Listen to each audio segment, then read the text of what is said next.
차렷! 간수의 당황한 목소리가 들렸어요. 서연은 고개를 들었습니다. 흐릿한 시야에 누군가 보였어요. 별 4개가 반짝이고 있었죠. 서연아. 그 목소리를 듣는 순간 서연은 울음을 터뜨렸습니다. 최강민 대장이었어요. 합동특수전본부를 총괄하는 최고 지휘관이었죠. 707 부대였던 서연이 교육대로 쫓겨나고 심지어 영창에 가기까지. 도대체 그녀에게 무슨 일이 있었던 걸까요? 그 이야기를 지금부터 시작해 보려고 합니다. 끝까지 들어주시고 이 이야기의 끝이 시원했다면 구독과 좋아요 그리고 알림 설정을 부탁드립니다. 707 특수부대 본부 3층 작전과 사무실. 서연은 컴퓨터 화면을 뚫어져라 쳐다보고 있었습니다. 눈이 따가웠어요. 벌써 6시간째였죠. 아프가니스탄에서 전사한 동료들의 작전 보고서가 화면에 떠 있었습니다. 김태준 중위, 박민수 하사, 이준호 상사. 3명의 이름을 보자 가슴이 먹먹해졌어요. 태준은 서연보다 한 기수 선배였습니다. 언제나 밝게 웃던 사람이었죠. 민수는 막내처럼 귀여운 동생이었고 준호는 든든한 오빠 같은 사람이었어요. 야시경 고장, 통신 두절, 정매복. 보고서에 적힌 단어들이 눈에 들어왔습니다. 서연은 고개를 갸웃거렸어요. 뭔가 이상했습니다. 작전 당시 사용한 야시경과 통신 장비의 성능 데이터를 다시 확인했죠. 이게 말이 되나? 서연은 자신도 모르게 중얼거렸습니다. 보고서에 따르면 야시경은 완벽하게 작동했다고 되어 있었어요. 하지만 실제 작전 결과는 완전히 달랐죠. 3명의 동료가 죽었으니까요. 서연은 장비 납품 기록을 찾아보기 시작했습니다. 순간 숨이 턱 막혔어요. 가격이 터무니없이 비쌌습니다. 해외 동급 제품보다 무려 3배나 비쌌죠. 이건 분명히 뭔가 잘못된 거였어요. 서연은 자리에서 일어났습니다. 창밖을 보며 머리를 식히려고 했죠. 그런데 그때였어요. 주차장에서 낯익은 인물이 보였습니다. 박철호 특수전 사령관이었어요. 그의 옆에는 양복을 입은 중년 남자가 서 있었습니다. 서연은 그 남자를 알고 있었죠. 황민석. 방산업체 대표였어요. 두 사람이 이렇게 은밀하게 만날 이유가 뭘까요? 황민석이 무거운 서류 가방을 박철호에게 건넸습니다. 그리고 트렁크에서 골프백까지 꺼내주었죠. 서연은 숨을 죽이고 지켜봤어요. 서류 가방이 살짝 열렸습니다. 그 안에는 현금?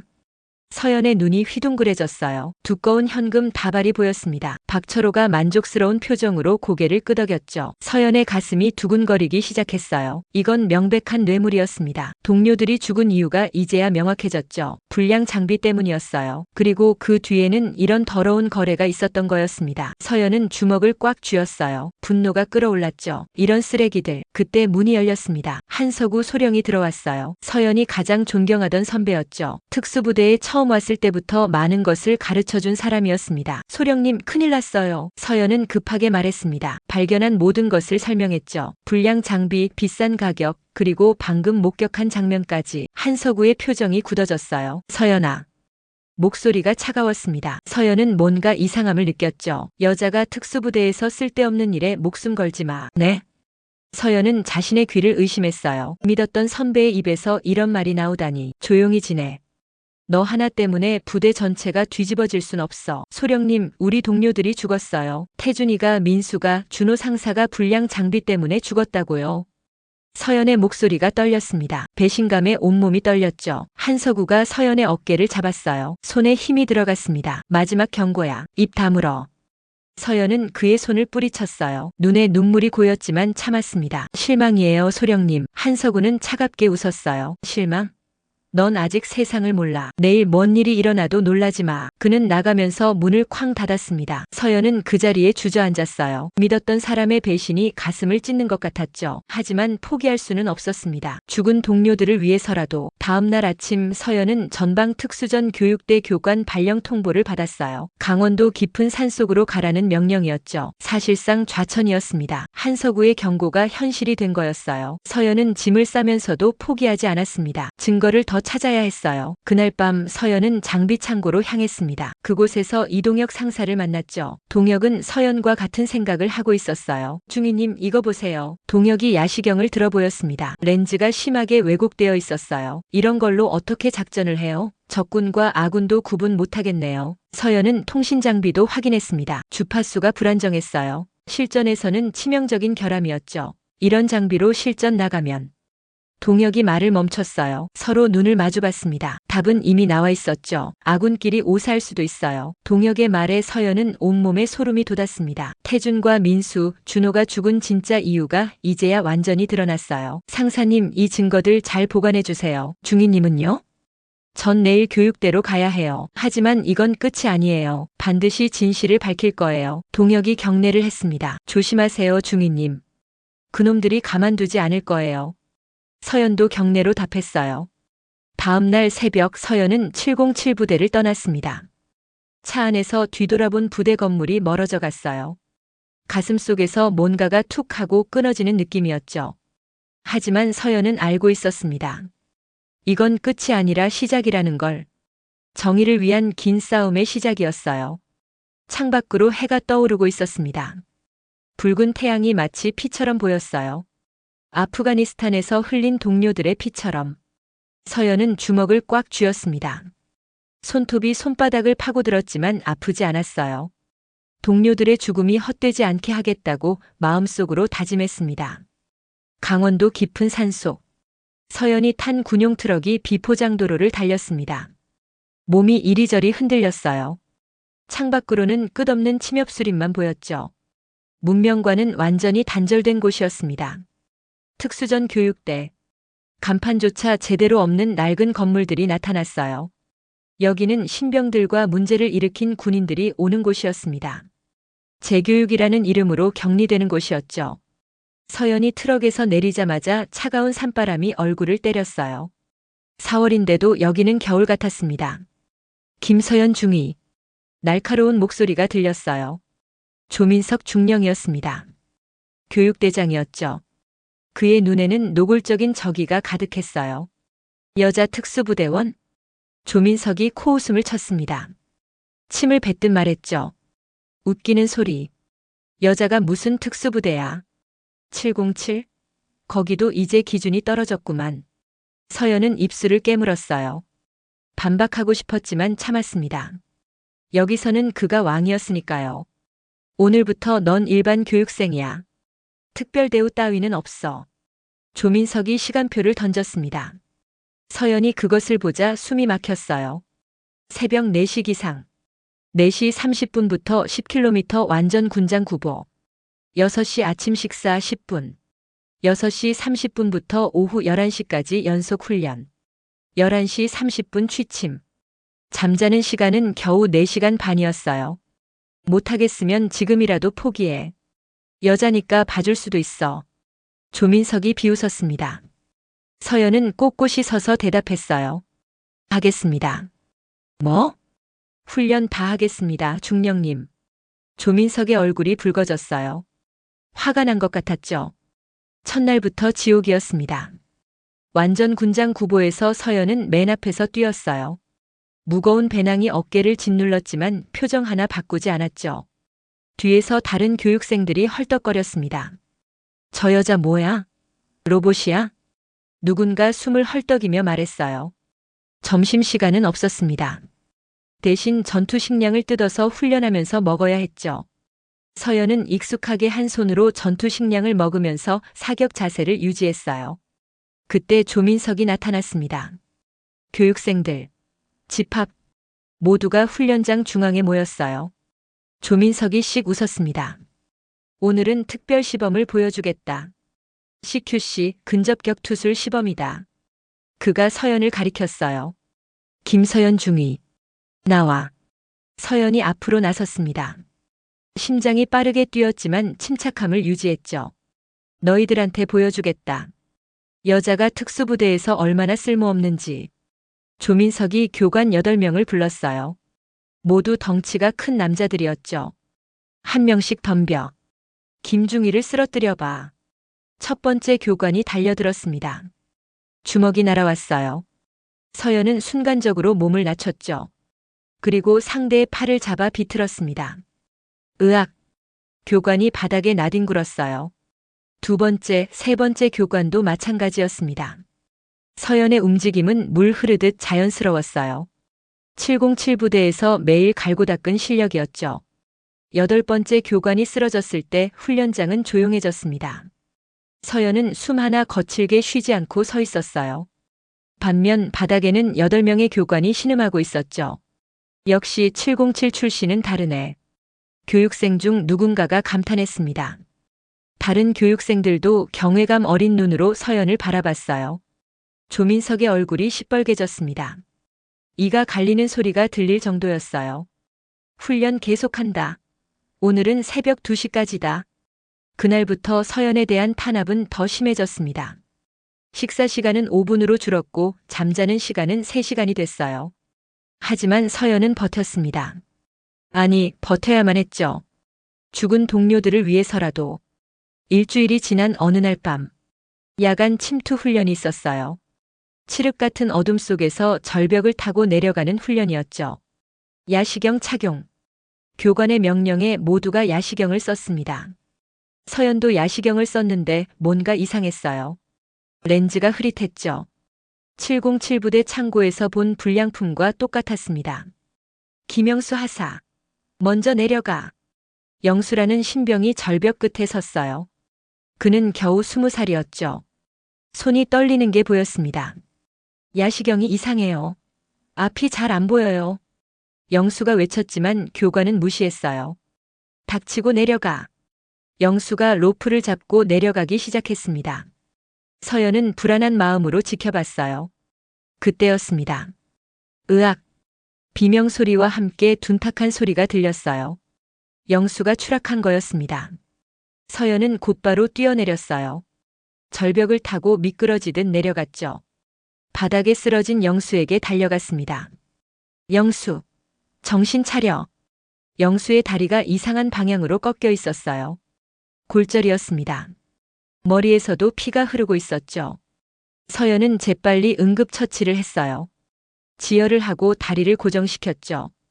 707 부대에서 배운 의무병 교육이 생각났습니다. 중위님, 아파요. 영수가 신음했어요. 서연은 그의 손을 꽉 잡았습니다. 괜찮아. 곧 병원 갈 거야. 구급차가 도착했고 영수는 실려갔어요.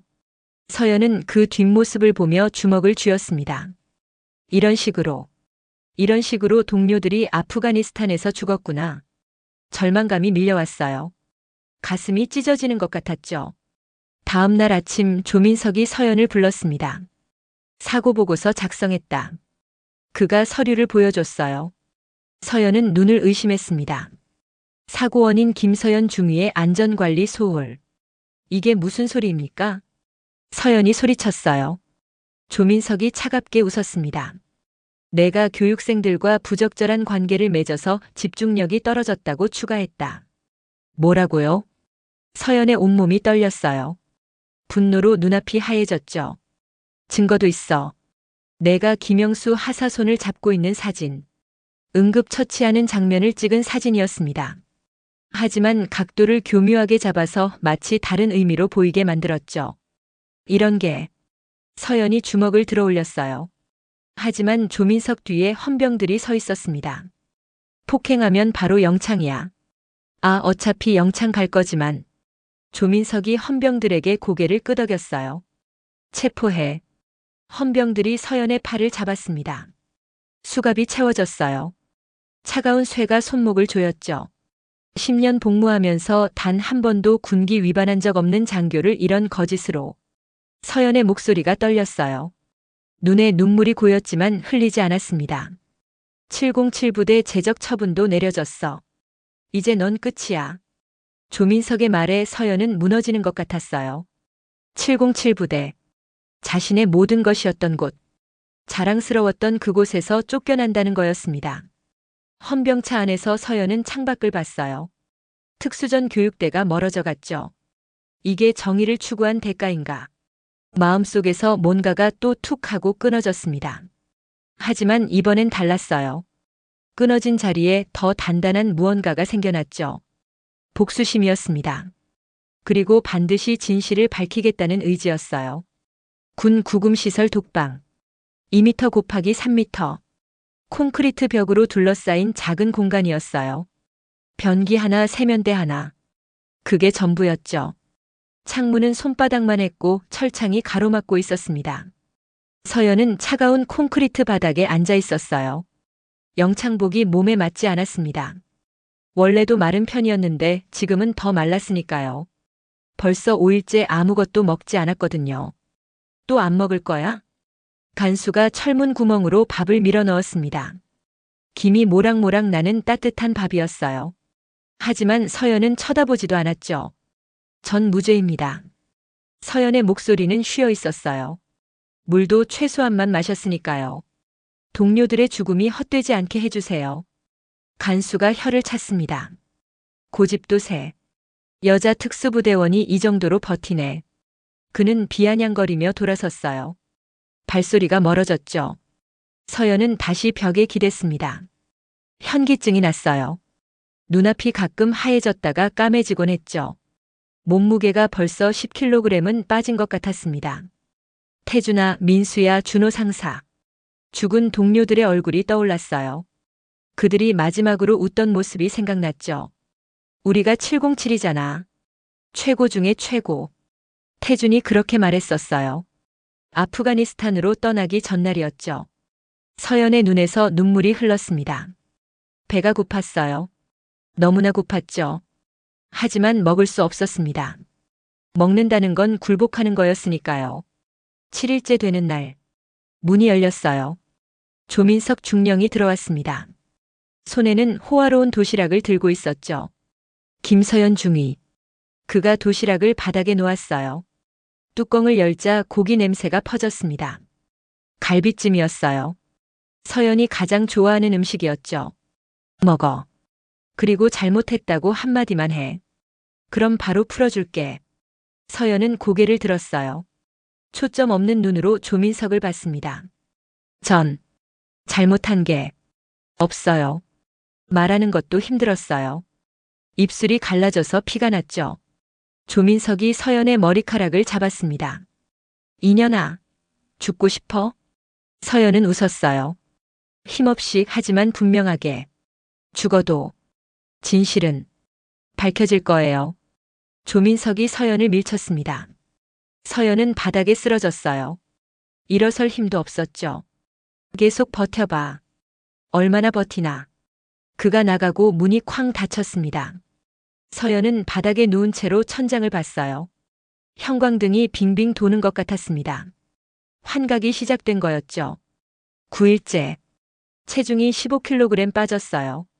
군복이 헐렁해서 걸어 다닐 때마다 흘러내렸습니다. 거울을 보니 뼈만 남은 얼굴이 보였어요. 그때 면회가 왔습니다. 이동혁 상사였어요. 중위님. 동혁의 목소리가 떨렸습니다. 서연의 모습을 보고 충격받은 것 같았어요. 상사님. 서연이 힘겹게 일어나 앉았어요. 철창 너머로 동혁의 얼굴이 보였습니다. 중위님, 제가 알아낸 게 있어요. 동혁이 목소리를 낮췄어요. 간수가 멀리 서 있었지만 조심스러웠죠. 한서구 소령이 중위님 개인정보를 박철호 중장한테 다 넘겼어요. 가족관계, 약점 모든 걸요. 서연의 가슴이 철렁했어요. 배신감이 다시 밀려왔죠. 그리고 동혁이 주머니에서 작은 쪽지를 꺼냈어요. 재빨리 철창 사이로 밀어넣었죠. 황민석이 다음 달에 더 큰 계약을 준비하고 있어요. 8천억 규모예요. 서연이 쪽지를 펼쳤습니다. 손이 떨려서 글씨가 잘 안 보였어요. 상사님, 제가 발견한 게 진짜였죠? 서연의 목소리에 간절함이 묻어났어요. 동혁이 고개를 끄덕였습니다. 네, 중위님이 옳았어요. 불량 장비 때문에 우리 동료들이 죽은 거 맞아요. 서연의 눈에서 눈물이 주르륵 흘렀어요. 면회 시간 끝. 간수가 소리쳤습니다. 동혁이 일어섰어요. 중위님, 조금만 더 버티세요. 뭔가 변화가 있을 거예요. 동혁이 떠나고 서연은 또 혼자가 됐습니다. 10일째 밤. 서연은 거의 의식을 잃을 지경이었어요. 숨쉬기도 힘들었죠. 가끔 죽은 동료들이 보이는 것 같았습니다. 서연아, 일어나. 태준의 목소리가 들리는 것 같았어요. 중위님, 힘내세요. 민수도 있었죠. 아직 끝나지 않았어. 준호 상사의 목소리도 들렸습니다. 서연은 눈을 떴어요. 환각이었죠. 하지만 힘이 났습니다. 아주 조금이지만 그때였어요. 복도 끝에서 무거운 군화 소리가 들렸습니다. 여러 명이었어요. 발소리가 점점 가까워졌죠. 차렷! 간수의 당황한 목소리가 들렸어요. 대장님! 서연은 고개를 들었습니다. 흐릿한 시야에 누군가 보였어요. 별 4개가 반짝이고 있었죠. 대장이었습니다. 그것도 아주 익숙한 얼굴이었어요. 서연아. 그 목소리를 듣는 순간 서연은 울음을 터뜨렸습니다. 고모부. 최강민 대장이었어요. 합동특수전본부를 총괄하는 최고 지휘관이었죠. 그리고 서연의 고모부이기도 했습니다. 독방 문 열어. 최강민의 목소리에 분노가 가득했어요. 간수가 급히 문을 열었죠. 최강민이 들어와서 서연을 안아 일으켰습니다. 서연은 너무 가벼워서 종이 인형 같았어요.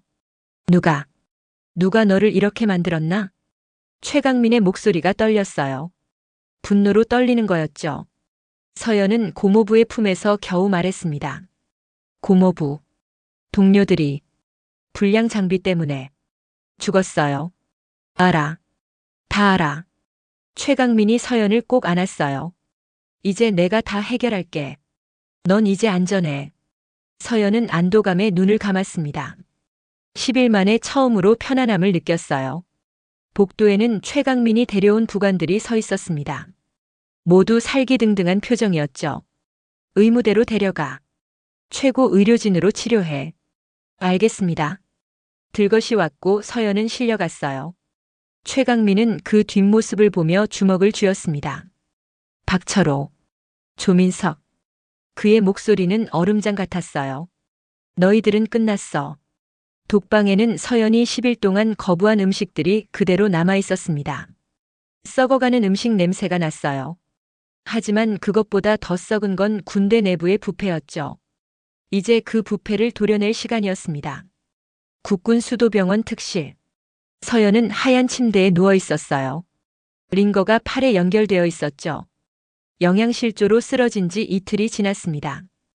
이제야 의식이 완전히 돌아왔어요. 최강민 대장이 침대 옆에 앉아 있었습니다.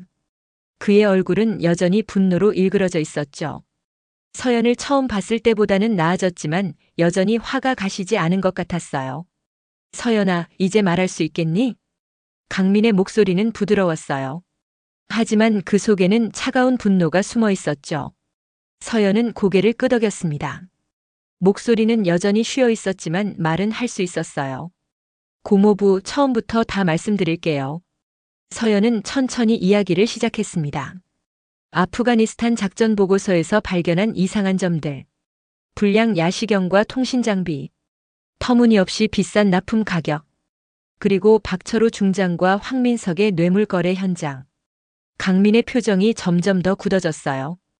특히 한석우 소령의 배신을 듣고는 주먹을 꽉 쥐었죠. 관절이 하얗게 변할 정도였습니다. 김태준, 박민수, 이준호. 강민이 전사한 특수부대원들의 이름을 하나씩 불렀어요. 그의 목소리가 떨렸습니다. 그 아이들이 불량 장비 때문에 죽었다고. 네, 고모부. 분명해요. 서연의 눈에서 눈물이 흘렀어요. 강민은 서연의 손을 잡았습니다. 내가 합동특수전 본부장이면서도 이런 일이 일어나는 줄 몰랐어. 미안하다, 서연아. 고모부 잘못이 아니에요. 서연이 고개를 저었어요. 강민은 자리에서 일어섰습니다. 이제 내 차례야. 그 쓰레기들을 쓸어버릴 시간이지. 강민의 눈이 매서웠어요. 마치 전장에 나가는 전사의 눈빛이었죠. 다음 날 국방부 비밀회의실. 강민은 신뢰할 수 있는 몇 명의 장교들과 함께 모였습니다. 국방부 감찰관, 안보사 수사관, 그리고 검찰 파견 검사까지 있었어요. 작전명은 청소입니다. 강민이 화이트보드에 글씨를 썼어요. 그리고 사진들을 붙였죠. 박철호, 황민석, 조민석, 한석우의 얼굴이었습니다. 이들이 타겟입니다. 하지만 증거가 부족해요. 감찰관이 걱정스럽게 말했어요. 강민이 씩 웃었습니다. 증거는 만들면 됩니다. 합법적으로. 강민은 작전을 설명하기 시작했어요. 황민석은 욕심이 많아요. 더 큰 먹이를 던지면 반드시 물 겁니다. 강민이 서류를 하나 꺼냈어요. 차세대 특수장비 도입 사업 8천억 원 규모. 모두가 숨을 들이켰습니다. 엄청난 금액이었죠. 물론 가짜입니다. 하지만 황민석은 모를 거예요. 강민의 계획은 치밀했어요. 가짜 정보를 흘려서 황민석을 유인하는 거였죠. 그리고 뇌물을 주는 현장을 잡는 겁니다. 탐욕스러운 놈들은 반드시 미끼를 문다. 강민의 말이 맞았어요. 일주일 후 서울 강남의 한 호텔. 황민석은 호화로운 스위트룸에 앉아 있었습니다. 맞은편에는 강민이 보낸 위장 요원이 있었어요. 육군 대령 계급장을 달고 있었죠. 8천억이라. 정말 큰 사업이네요. 황민석의 눈이 반짝였어요. 욕심이 가득했죠. 하지만 경쟁이 치열할 텐데요. 위장 요원이 일부러 걱정하는 척했습니다. 황민석이 가방을 열었어요. 현금이 가득했죠. 이건 계약금입니다. 그리고 황민석이 계약서를 꺼냈어요. 거기에 펜으로 뭔가를 적기 시작했습니다. 기존 거래처 박철호 중장. 그는 스스로 박철호와의 관계를 적어 넣었어요. 자신의 영향력을 과시하려는 거였죠. 바로 그 순간이었습니다. 동작 그만. 문이 벌컥 열렸어요. 안보사 요원들이 들이닥쳤습니다. 황민석은 화들짝 놀랐어요. 이건 합법적인 사업이야. 황민석이 소리쳤지만 소용없었죠. 그가 직접 쓴 계약서가 결정적 증거였으니까요. 황민석 씨, 당신을 뇌물공여 혐의로 체포합니다. 수갑이 채워졌어요. 황민석의 얼굴이 하얗게 질렸죠. 박철호가 시킨 거야. 난 그냥 심부름꾼이라고. 황민석이 발악했습니다. 요원들은 그의 말을 모두 녹음했어요. 자백이었죠. 같은 시각 특수전사령부 상황실. 박철호 중장은 회의를 주재하고 있었어요. 갑자기 문이 열렸습니다. 최강민 대장이 들어왔어요. 뒤에는 헌병들이 따라왔죠. 대장님? 박철호가 놀란 표정으로 일어섰어요. 강민은 차갑게 그를 바라봤습니다. 박철호 중장, 잠시 이야기 좀 합시다. 분위기가 싸늘해졌어요. 회의실에 있던 다른 장교들이 슬금슬금 나갔죠. 대장님, 국가안보 상황에서 개인 감정으로. 박철호가 변명을 시작했어요. 강민이 그의 말을 잘랐습니다. 개인 감정? 강민의 목소리가 높아졌어요. 분노가 폭발하기 직전이었죠. 우리 특수부대원들이 너 때문에 적진에서 개죽음 당했는데? 강민이 서류를 탁자에 내던졌어요. 불량 장비 납품 기록이었습니다. 야시경 불량률 80%, 통신장비 고장률 70%. 이런 쓰레기를 실전에 보냈어? 박철호의 얼굴이 창백해졌어요. 그건 제가 몰랐습니다. 몰랐다고? 강민이 박철호의 멱살을 잡았어요. 헌병들이 놀랐지만 아무도 말리지 못했죠. 황민석이 다 불었어. 내가 15년 동안 받은 뇌물이 300억이라더군. 박철호가 부들부들 떨었습니다. 증거가 있습니까? 있지. 강민이 핸드폰을 꺼냈어요. 녹음 파일을 틀었습니다. 박철호가 다 시켰어요. 장비 가격 부풀리고 품질 검사 조작하고. 황민석의 목소리가 울려 퍼졌어요. 박철호가 무릎을 꿇었습니다. 대장님 살려주세요. 살려달라고? 강민이 박철호를 내려다봤어요. 경멸이 가득한 눈빛이었죠. 김태준 중위는 28이었어. 박민수 하사는 22. 이준호 상사는 31였지. 강민이 전사자들의 나이를 하나씩 말했어요. 그들은 누가 살려주나? 박철호가 바닥에 머리를 박았습니다. 잘못했습니다. 헌병. 강민이 손짓했어요. 헌병들이 박철호를 일으켜 세웠죠. 박철호, 당신을 직무유기 및 뇌물수수 혐의로 체포한다. 수갑 소리가 차갑게 울렸어요. 그날 저녁 조민석 중령도 체포됐습니다. 한석우 소령도 마찬가지였죠.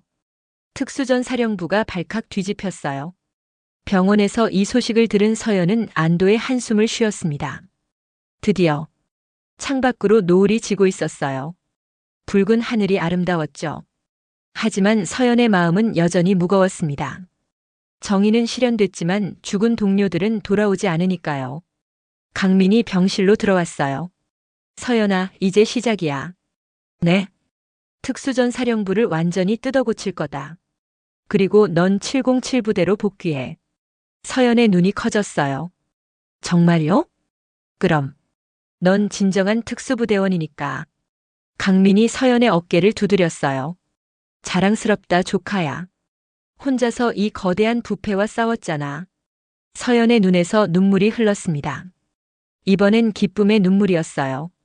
밖에서는 군가 소리가 들렸습니다. 특수부대원들이 저녁 구보를 하는 소리였죠. 우리는 707, 대한민국 최정예. 그 구호를 들으며 서연은 미소 지었어요. 곧 저 대열에 다시 합류할 수 있을 거였습니다. 하지만 아직 끝이 아니었어요. 진짜 개혁은 이제부터 시작이었죠.